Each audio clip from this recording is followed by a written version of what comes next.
I've created the base already. I've creamed together the butter and sugar, as well as the spices and the flour.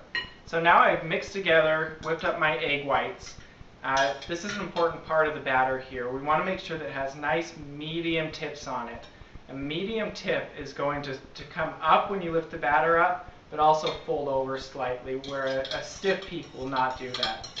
So we're going to take our egg whites now, and we're going to fold them in 4 different batches into our cake batter. This is going to make sure that we have a nice fluffy torte here. So we're going to take our first 4th here. The way we're going to fold this in is scoop down through the middle to the bottom and then fold back up over the top. Slowly fold that into the chocolate batter. Now some of the things that I've done a little bit differently here today than the first time I made the cake is for the chocolate. Last time I made it, I used all Ghirardelli's bittersweet chocolate. I thought it was great as a little bit rich, so what I'm going to do this time is in the actual cake batter I used a semi-sweet chocolate chip, and we'll see if that makes it a little less intense in the end batter. When you're first making the batter, don't worry if it's not like your typical cake batter. It's going to be a lot heavier and denser than what you're used to.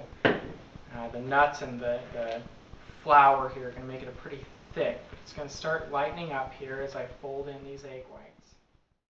Alright, last addition here. This one we're going to want to make nice and light. Just barely fold it into the rest of the batter. Alright, so now that we've folded those in, we're going to divide this up between 3 9-inch cake pans and bake them for about 20 to 30 minutes. The original directions said, I believe, 35 to 40 minutes. And one of the main issues that I see that people are having is that it gets very, very dry. So I'm going to start it this time. I'm going to start checking in about 18 to 20 minutes. And I'll probably take it out right about then if it's cooked all the way through.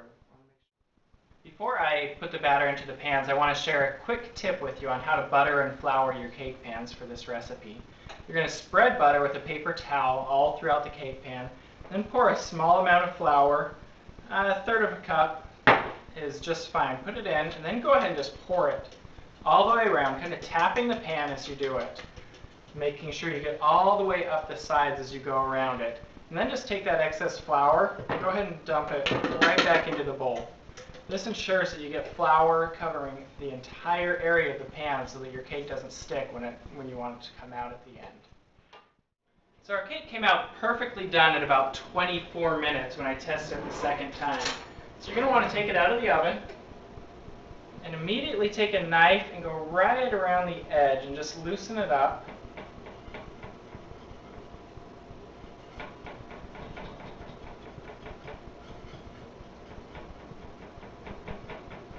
Should have a nice flaky little crust on the top of it.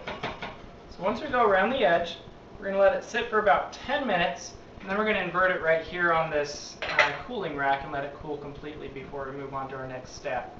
You'll also notice that I am cooking them all individually.